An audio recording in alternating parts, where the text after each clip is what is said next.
Hello दोस्तों, कैसे हो आप सभी। आज देखो, मैं जो टॉपिक आपसे डिस्कस करने वाली हूँ वो सेक्शन 34 ऑफ आईपीसी डिस्कस करने वाली हूँ। जो सेक्शन 34 है वो है acts done by several persons in furtherance of common intention. ठीक है जी, ये इंपॉर्टेंट चीज़ है जो आपको ध्यान में रखनी है। इसके अंदर कुछ चीज़ें हैं जो बहुत इंपॉर्टेंट हैं, वो समझ लेते हैं सबसे पहले। जिसका ए पार्ट है criminal act,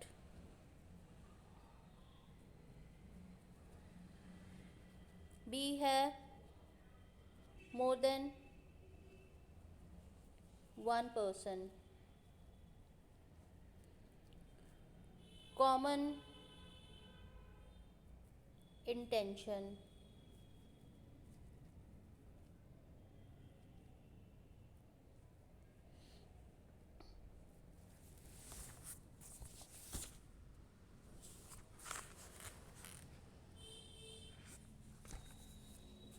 next is furtherance,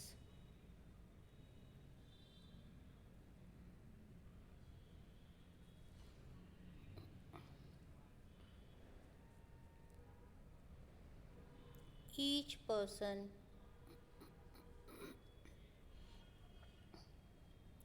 as if overt act। देख रहे हो आप इसको। देखो, जो मैं सेक्शन 34 के बारे में आपसे बात करने वाली हूँ, acts done by several person in furtherance of common intention. इसके अंदर क्या चीज़ें हैं जो बहुत इंपॉर्टेंट है, ध्यान में रखनी है। सबसे पहले है क्रिमिनल एक्ट। देखो, कोई भी ये सेक्शन 34 में अगर कोई एक्ट होता है तो वो क्रिमिनल एक्ट ही होना चाहिए। ये सबसे बड़ा इसके अंदर पहला क्लॉज है। दूसरा कि ये जो एक्ट हुआ है वो मोर देन वन पर्सन होना चाहिए, मतलब एटलीस्ट वहाँ पे दो या दो से ज़्यादा लोग ही होने चाहिए। उन सबकी एक कॉमन इंटेंशन होनी चाहिए। ये तीनों हमने कर लिए। उन सबकी एक कॉमन इंटेंशन होनी चाहिए उस क्रिमिनल एक्ट को करने के पीछे। और जो भी ये क्रिमिनल एक्ट को कर रहे हैं विद अ कॉमन इंटेंशन, जहाँ पे से या दो से ज़्यादा लोग हैं, वो उस एक्ट को करने के लिए एक दूसरे को बढ़ावा दे रहे हैं कि ठीक है भाई, ये हमें क्रिमिनल एक्ट करना है।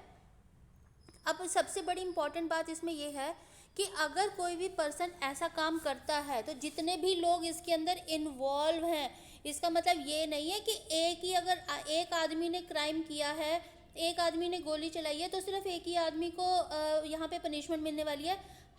अगर दो लोग थे तो दोनों को ही सिमिलर कंसीडर किया जाएगा, जैसे इन दोनों में से ने ही सेम क्राइम को किया है। मतलब for example A plus B, दो लोग थे जो एक्स का मर्डर करना चाहते थे।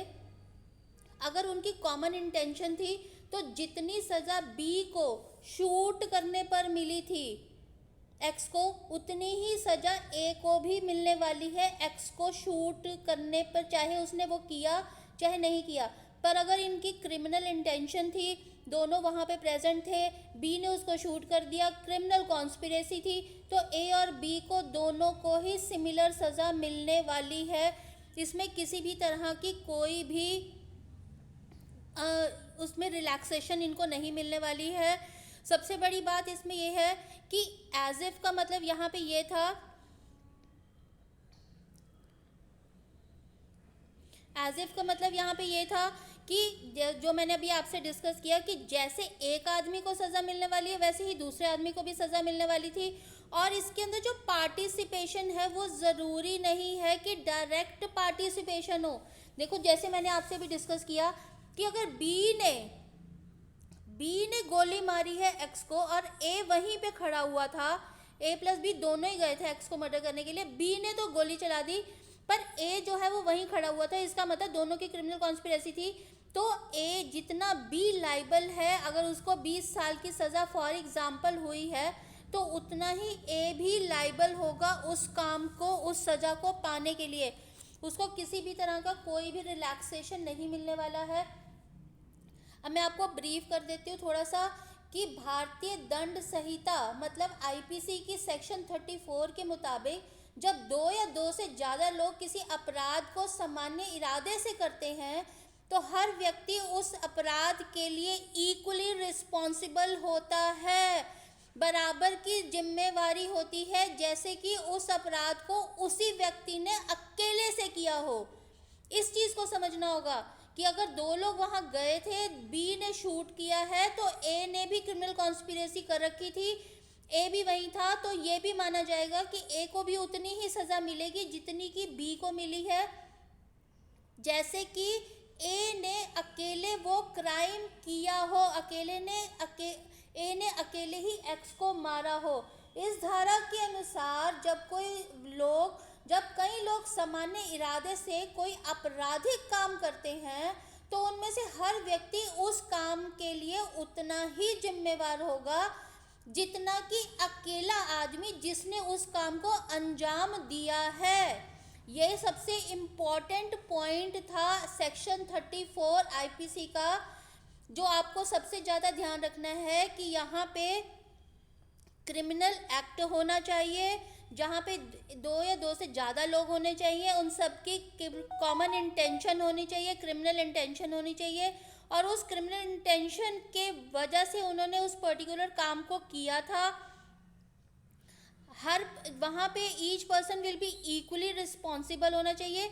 और इसमें सबसे बड़ी इम्पॉर्टेंट बात यह है कि वो जो पार्टिसिपेशन है वो ज़रूरी नहीं है कि दोनों की डायरेक्ट पार्टिसिपेशन हो। जैसे मैंने आपको अभी एग्जांपल दिया कि बी ने अगर एक्स को मारा है, तो ये कोई ज़रूरी नहीं है कि ए अगर वहाँ पे खड़ा हुआ था तो ए भी उतना ही, अगर ए की डायरेक्ट पार्टिसिपेशन गन चलाने की नहीं थी तो भी वो इक्वली रिस्पॉन्सिबल होने वाला है इस काम को अंजाम देने के लिए, उसको भी उतनी ही सज़ा मिलने वाली है। अगर कोई व्यक्ति इस भारतीय कानून के अनुसार कोई अपराध करता है और उस अपराध में उसके साथ कुछ और लोग भी शामिल होते हैं, तो उन सभी अपराधियों को उनके किए गए अपराध के साथ सेक्शन 34 उनके ऊपर एप्लीकेबल होगी ही होगी। देखिए, अगर आप इसके बारे में और इन्फॉर्मेशन चाहते हैं तो आप अगर सेक्शन 34 में किसी के ऊपर केस दर्ज करवाने चाह रहे हैं तो इस सेक्शन को अच्छे से थॉरली स्टडी कर लेना। ये मैंने अपनी नॉलेज के हिसाब से बताया, जितना मुझे नॉलेज थी। आप किसी न किसी सीनियर एडवोकेट के साथ कंसल्ट कर सकते हैं, पर जो मेन बेसिक जो इसके अंदर कॉन्सेप्ट था वो मैंने आपको बताने की कोशिश की है। अगर इससे ज़्यादा आप कुछ ज़्यादा जानते हैं तो काइंडली मुझे भी ज़रूर अपडेट करना। जितनी मेरी नॉलेज है उस हिसाब से मैंने आपको बताया है। बाकी मैं AIBE 18 के बारे में जो भी रिज़ल्ट का अपडेट होगा उसको मैं बताती रहूँगी। मैंने ग्रेस मार्क्स के ऊपर एक वीडियो अपलोड की थी, कल ही की थी मोस्ट प्रोबेबली, तो एक बार उसको ज़रूर देख लेना कि ग्रेस मार्क्स के बारे में मेरा क्या व्यू है इसका। ठीक है, थैंक यू वेरी मच।